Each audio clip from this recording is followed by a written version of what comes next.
Feminis itu kan terlalu menuntut untuk kesetaraan. Jadi antara laki-laki dan perempuan itu harus sama dalam segala bidang gitu. Padahal kita tahu secara seks dan gender itu sudah sangat beda ya. Akhirnya kepatuhan kita atau kepercayaan kita terhadap Al-Quran itu menjadi tereduksi. Kenapa kemudian Al-Quran itu dipahami secara patriarki? Banyak yang memahami ayatnya itu sepotong-sepotong. Oke. Contoh. Misal apa? Ar-rijal qawwamun 'alal nisa. Wah, itu andalan ya. Itu kan banyak diskusi kan ya. Ar-rijal itu menjadi senjata untuk suami memarahi istrinya.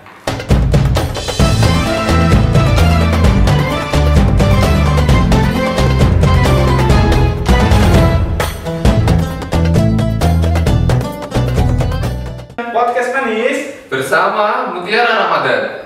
Assalamualaikum warahmatullahi wabarakatuh. Waalaikumsalam. Mbak Alfi Konita. Apa kabarnya Mbak Alfi? Alhamdulillah. Kita panggilnya Mbak Enaknya Mbak atau Ibu ini? Asal jangan tante ya. Bude atau Mbak? Malah lebih tua. Kabarnya gimana Mbak Alfi? Alhamdulillah sehat, lancar puasanya. Mbak Alfi hari ini kelihatan keras sekali Mbak Alfi. Oh ya, mungkin karena di hadapan papa-papa muda ini jadinya auranya memanjang. Saya sih masih, yang sebelah saya masih itu kan. Oh sudah senior ya? Iya, ini sepuh. Gak jauh beda lah. Oke. Mbak Alfi ini kita tahu beliau adalah seorang sosok perempuan. Ya perempuan ya. Perempuan yang apa Mas Hasan? Perempuan yang gimana? Perempuan yang apa? Lanjutkan. Yang aktivis kayaknya. Aktivis perempuan. Pejuang perempuan ya. Boleh ya seperti itulah Ibu Kartini itu. Boleh kita katakan Kartini modern. Bukan modern, Kartini post modern Mbak. Lebih baik itu kayaknya. Terlalu tinggi itu. Saya lebih pasifis kayaknya. Kalau aktivis itu aktivis ngomong anak, aktivis masa. Pasifis berarti daerah timur Mas. Setelah Papua masih pasifis. Oke, sorry kebanyakan guyon. Karena kita anggap beliau adalah seorang sosok aktivis perempuan, jadi ada baiknya kita akan tanya-tanya gini tentang tafsir perempuan, Pak. Tafsir yang kita tahu kajian Mas Hasan itu kan banyak tentang feminis gitu kan. Bahasanya berat ya. Oh iya. Iya. Kata beliau. Arti dalam perempuan. Jadi sambil promo ya, setelah enggak maksudnya begini. Ada buku Mas Hasan yang mau terbit, judulnya Pemberdayaan Perempuan dan dengan anak gitu. Maksud saya gini Mbak, perempuan itu saya utamakan. Karena diberdayakan dulu. Oke, kata Mas Hasan. Asal tidak dieksploitasi. Kata Mas Hasan bahwa tafsir itu tafsir agama. Katanya kata Mas Hasan dia bisa kata patriarkis gitu, betul enggak ya? Gimana ya, kalau kita melihat patriarkis atau tidak itu kita harus melihat dari sejarahnya dulu ya. Oke. Sejarahnya perempuan itu yang pertama itu saya harus bersyukur karena saya lahir di eranya setelah Islam itu berkembang gitu. Bagaimana jika saya lahirnya di pra-Islam? Zaman jahiliyah ya? Iya, zaman jahiliyah. Perempuan yang ketika anak-anak hidup lahir begitu dikubur hidup-hidup, ketika sudah jadi istri dieksploitasi, ketika jadi ibu ya, jadi kondisi perempuan saat itu sangat termarginalkan atau tertindas Mbak ya? Ya, itu sering bilangnya begitu. Tertindas. Terus Pelaku penindas. Saya yang mau berjajakan. Kita fokus Mas, jangan berarti. Ini serius ini. Sama tadi, ibu dieksploitasi. Oke. Iya, jadi perempuan zaman dulu itu luar biasa. Itu tidak hanya di Arab, tapi di negara-negara lain, Romawi, Yunani itu juga luar biasa. Bahkan ada tradisi sati namanya. Sati itu adalah janda-janda yang ditinggal mati oleh suaminya, kemudian akhirnya ikut membakar diri, dan itu adalah bentuk suaminya mati perang. Mati apapun ya mati, kemudian akhirnya si perempuan istri yang jadi janda itu ikut dibakar.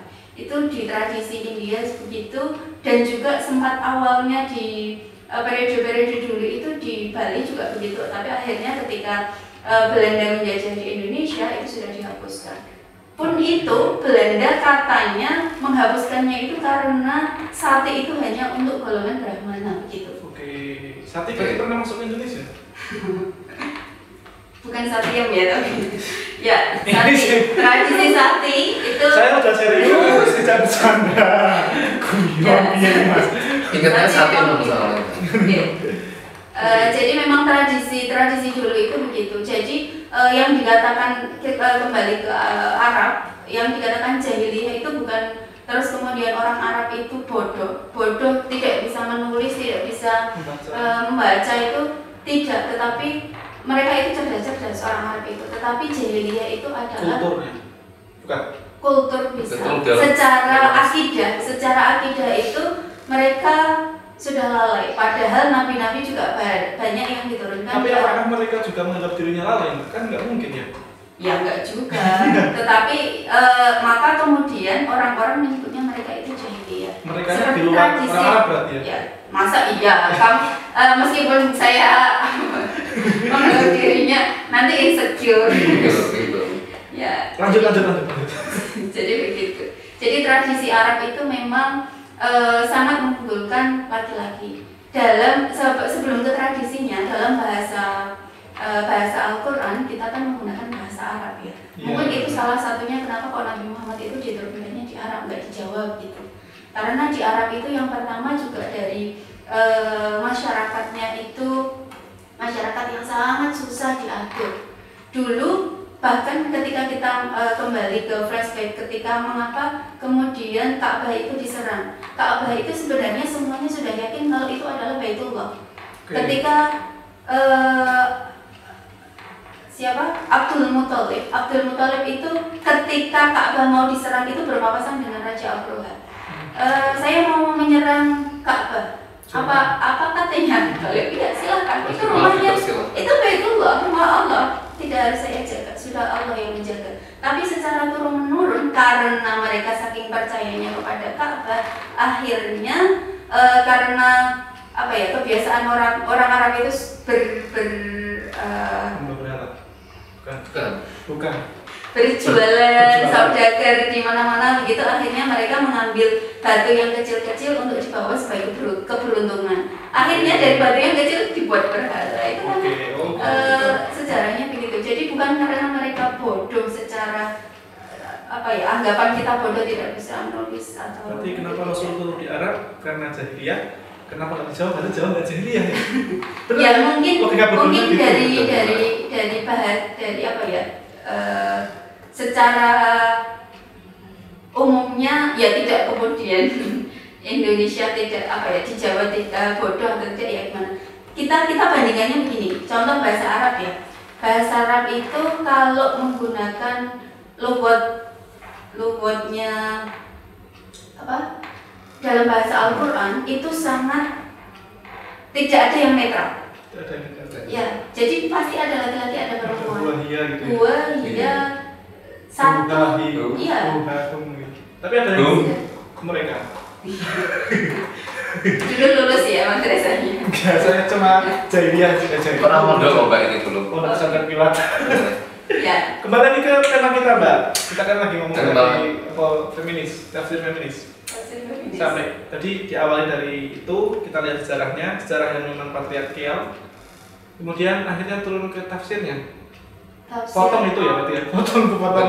Motong. Berarti yang dulu itu kondisi perempuan yang sangat tertindas, yang tidak adil bagi mereka, kemudian Islam datang kemudian untuk meninggikan derajat perempuan. Dulu wanita yang diwariskan menjadi. Saya percaya sama gitu, Mbak. Begitu, ya. Tapi yang mentafsirkannya itu. Lah itu tugas kita. Jadi Al-Quran itu sebagai teks. Kalau kita belajar tentang hermeneutik itu ada 3 segi hermeneutik. Yang pertama ada teks. Teks itu adalah diposisikan sebagai Al-Quran. Al-Quran itu sebagai teks. Autornya itu adalah Allah.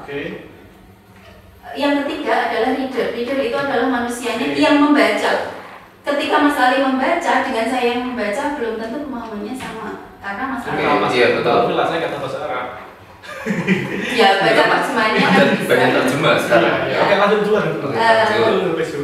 Tetapi dalam prakteknya ya seperti itu, karena makna pertama itu adalah makna yang langsung dari Allah dan kita tidak tahu maksudnya Allah itu apa.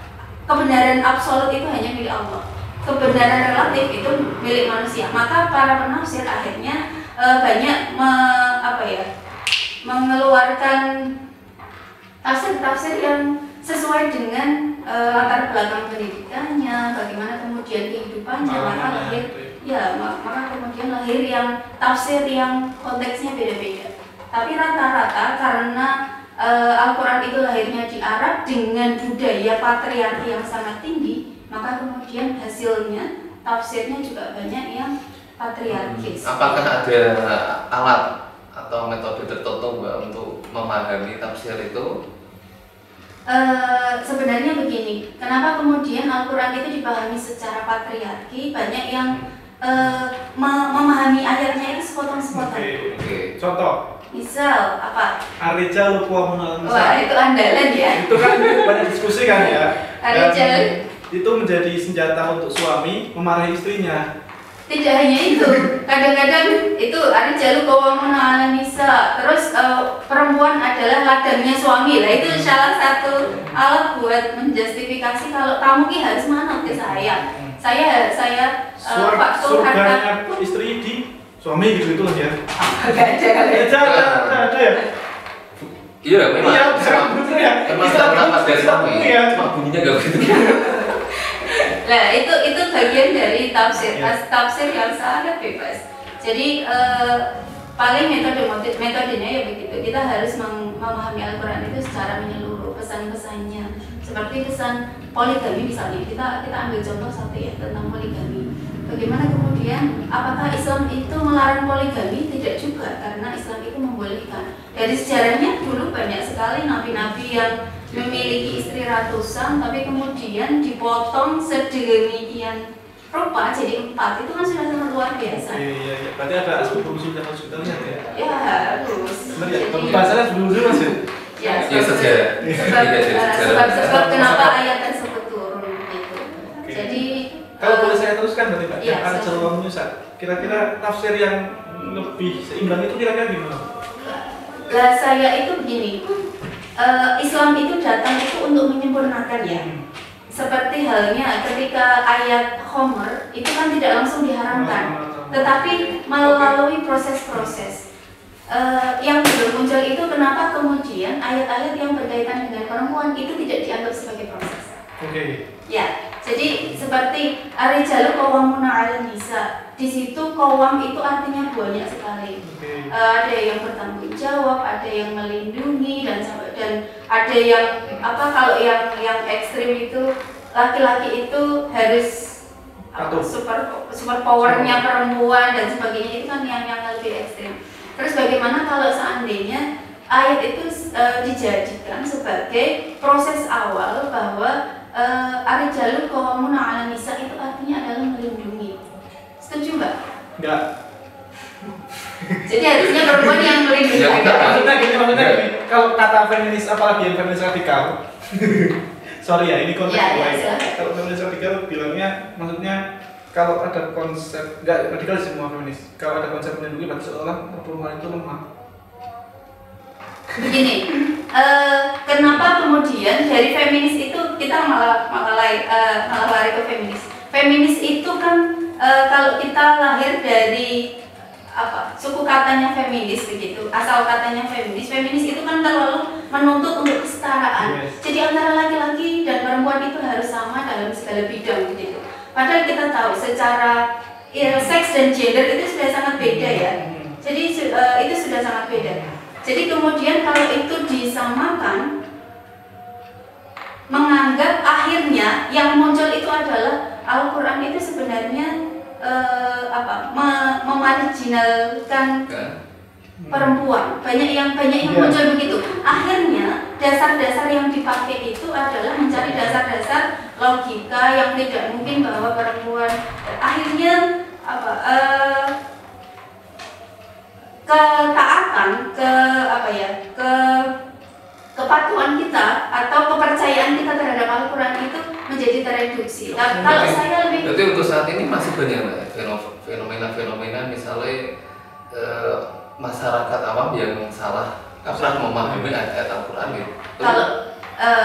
Kalau menurut saya fenomena itu masih sangat banyak, dan tidak hanya fenomena itu, tanpa menafsirkan Al-Quran pun banyak laki-laki yang masih menindas perempuan. Itu yang perlu orang ya, masa di tempat publik enggak. Ya, itu yang perlu digarisbawahi. Sebagai aktornya dalam realita itu masih banyak sekali. Contohnya gini Mas Hasan. Tetapi terkadang begini, dengan adanya isu-isu itu, ya, laki-laki yang akan diuntungkan gitu. Laki-laki justru, iya misalnya kalau perempuan itu ditindas, ya, misalnya dianggap lemah dan kurang berperan, maka status quo-nya laki-laki yang akan lebih dominan. Biarkan kondisi itu kan laki-laki yang lebih menikmati. Ada nih. Ada. Break ya. Alhamdulillah kita sudah mendengar adzan, tapi bukan Arif Mas. Jangan buka dulu ya. Masih sabar, masih lama ya. Iya Mas. Padahal adanya sama ya. Tadi Mas Hasan tanya tentang. Oh gini, saya lanjutkan tentang budaya patriarki tadi. Iya, patriarki. Jadi budaya patriarki itu memang lebih menguntungkan laki-lakinya. Gitu, dari peran, dari kontribusi yang diberikan masyarakat. Iya. Apakah itu salah satu halangan untuk terjadinya menaikkan status perempuan itu? Ya memang begitu ya, karena dari dulu ini memang budaya patriarki itu sangat kental, maka kemudian perempuan-perempuan yang merasa kemudian kenapa kehidupannya seperti ini, kenapa tertindas dan sebagainya, akhirnya membuat gerakan yang kemudian diantaranya mereka juga ingin melihat bagaimana Islam itu melihat perempuan. Apakah Islam itu sama seperti agama lain ketika mendudukkan perempuan, atau bagaimana Islam bandingannya dengan sama ketika melihat perempuan itu tertindas, karena kita tahu bahwa banyak sekali ayat-ayat yang secara tekstual pun diartikan bahwa seperti tadi yang disebut Mas Ali, ar-rijalu qawwamuna 'alan nisa, itu sangat dipakai untuk menjustifikasi bahwa laki-laki itu segalanya lebih daripada perempuan. Berarti mungkin enggak laki-laki dan perempuan itu setara gitu dari perspektif syariat. Kalau setara dalam apa? Kalau dalam ibadahnya, dalam Al-Quran juga dijelaskan yang membedakan itu kan cuma ketaatan di hadapan Allah. Makum intel buat fokus. Iya. Itu ada sebetulnya sama. Itu sudah dikasih tahu Alfi ayatnya itu. Ya, di antaranya begitu. Coba saya punya satu pertanyaan, harus fast respon ya. Oke. Ya. Gimana ini? Fast respon. Seandainya ada seorang presiden yang tidur bersama istri temannya. Presiden laki-laki. Ya jelas kan. Saya tanya, ya ini kan fast respon, jadi nggak usah banyak bertanya. Ulangi. Jadi ada seorang presiden yang tidur bersama istri temannya dalam satu kasur, dalam satu selimut, satu bantal. Oke. Tanggapan Anda, satu kata saja. Jelas tidak boleh. Biasa aja. Mas Hasan, dari dua orang ini saja sampelnya sudah berbeda. Mas Hasan kenapa menjawab tidak boleh? Karena bukan muridnya. Jelas itu dilarang. Kenapa Mas Ali mengatakan tidur sih nggak masalah, nggak sadar kecuali mulai bersama. Kalau tidur bersama nggak masalah, tidur nggak sadar. Tapi konteksnya begini, dengan jawaban keduanya ini mengasumsikan kalau semua dari yang saya katakan itu adalah bisa jadi itu nanti akan terdapat bahaya, gitu ya? Terdapat bahaya, oke. Kenapa tidak menganggap bahwa si presiden itu kira-kira bagaimana kalau si presiden itu Megawati? Oke. Ya. Tidur bersama istri temannya SBY, Ibu Ani, kan tidak masalah gitu. Kenapa kemudian ketika ini biasa sajanya. Pertanyaan mencoba ini. Biasa sajanya kan karena posisi tidur. Makanya tadi kita tanya presidennya perempuan atau laki-laki, nggak Iya. mau jawab laki-laki. Soalnya begini, saya ingin melihat dalam alam bawah sadar kita itu sebenarnya menanggapi itu seperti apa. Banyak yang kemudian menanggapi, oh berarti presiden itu laki-laki, yang pertama. Yang kedua, kalau ada suatu isu tertentu untuk memilih seudon dan sama husnudon itu lebih seudon dulu. Oh ini berarti oh berarti seudon, oh berarti selingkuh dan sebagainya. Saya nggak tahu ya. Oh, saya melihatnya dari dari sisi potensinya, Mbak. Kalau lain jenis bersama. Hati-hati ya, lebih hati. Tangan itu kalau ini. Lebih hati-hati. Ya, jadi begitu. Benar ya, arah jalur saya kembali ke arah jalur komunikasi bisa. Ayatnya nggak berhenti di situ kan ya? Nggak berhenti di situ. Lah, saya begini, kalau itu dianggap sebagai proses, bagaimana kalau seandainya itu dianggap sebagai tahapan awal? Ar-rijalu qawwamuna 'alan nisa. Kemudian selanjutnya dalam ayat yang lain dijelaskan bahwa maaf saya lupa ayatnya. Artinya aja. Ya, begini, laki-laki dan perempuan itu adalah saling bertanggung jawab satu sama lain, saling melindungi satu sama lain. Itu kan berarti sudah terjadi perbedaan dalam segi tekstualnya pun sudah berbeda, apalagi kontekstual. Tapi rata-rata mereka memahami ayat perempuan dan laki-laki itu sepotong-sepotong begitu. Tidak kemudian ini sebagai sebuah proses. Kenapa kalau ayat Homer itu bisa, tetapi ayat mengenai perempuan tidak diberlakukan hal yang sama. Untuk memahamkan itu kan tugasnya para dai ya. Bagaimana sebenarnya enggak juga ya. Kalau tentang tafsir apa yang disampaikan dari selama ini apakah sudah sesuai dengan konteks atau masih bias gender? Sambil nyambung hasilnya prakteknya di tetangga saya pernah saya lihat sendiri mas. Malam minggu jadwalnya berjanji ibu-ibu itu habis maghrib keliling antar rumah, yang bapak-bapak habis isya di musola. Istrinya pas saya main di tetangga, istrinya mau udah dijemput sama kawannya. Ayo bu, kita berjanji. Piye pak? Rosa. Gosip tok nih memang. Wes. Ora mbak tinggal wae. Akhirnya berarti penentu untuk keluar saja. Habis isya, suaminya berjanji sama saya di musola. Ngobrol sampai jam 10 dan mundur. Padahal gosip juga. Gosip juga. Kalau ya dari fenomena itu saja kan sudah kelihatan ya. Tidak harus orang yang memahami agama sebenarnya. Kalau dasar kita saja untuk memahami laki-laki dan perempuan itu sebenarnya sama begitu. Bisa dilatih dari yang baru memiliki anak-anak kecil. Oh, ternyata peran laki-laki dan perempuan itu aslinya sama, bisa mendapat pekerjaan yang sama, bisa mendapat pendidikan yang sama. Termasuk mungkin dimulai dari relasi rumah tangga itu nyapu, ngepel, masak dan kawan-kawannya itu bukan tugas istri, bukan tugas bersama. Anak itu sudah praktek pasal ini. Anak itu bukan tanggung jawab istri tapi tanggung jawab saya juga. Karena nyumbangnya berdua, jadi nggak boleh kemudian yang masak itu harus laki-laki, yang masak itu harus perempuan. Padahal sebenarnya itu adalah yang makan juga bareng-bareng. Tidak harus selalu yang nyuci piring istrinya jenengan mas ya. Iya dong. Tapi pas kalau istrinya jenengan capek atau tidur. Iya, saya tidur juga ya. Biasanya itu gini, kalau seandainya ya istri itu sudah diizinkan untuk pergi, untuk maksudnya pergi bekerja begitu. Tetapi istri ini masih mengalami beban ganda, misalnya begini. Ya. Ini curhatan yang lalu. Oh enggak, suami saya. Terus ya.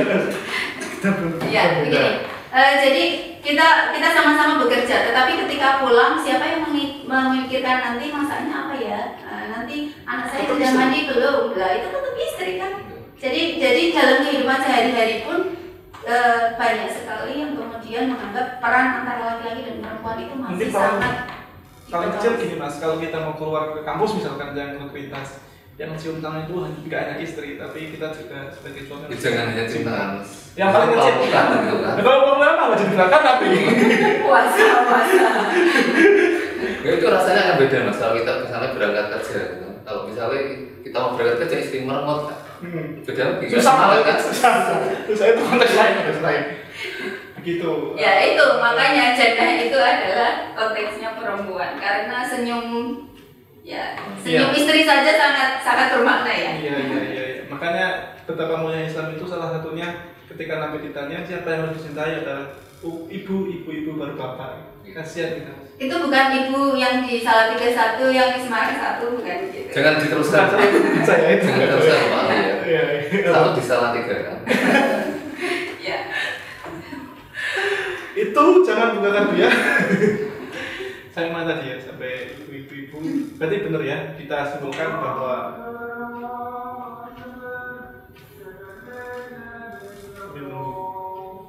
bukan sebentar, nggak usah diedit.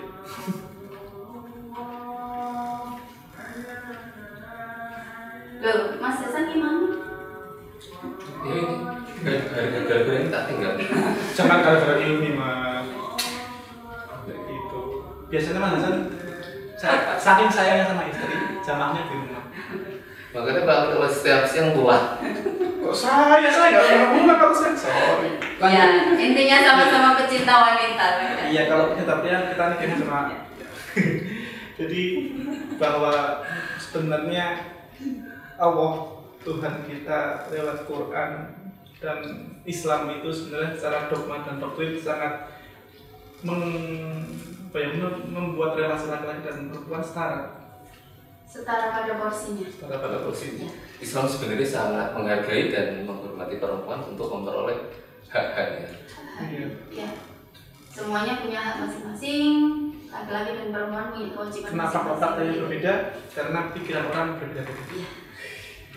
Itu kesimpulan kita pada kesempatan ini. Gitu Mas ya. Oke. Ya. Terima kasih. Terima kasih Mbak Alfi. sama-sama. Terima kasih, ngobrolin Mbak hari Alfi. ini Semoga sami-sami. obrolan yang singkat tadi meskipun banyak guyonnya Iya, baik ya kan. itu bermanfaat untuk kita semua. Amin. Mas Hasan juga Mas Hasan terima kasih. Nah. Habis ini istrinya disayang-sayang ya Mas ya. Iya. Selalu Mbak. Oke, thank you. Apa tutup-tutupan nih Mas?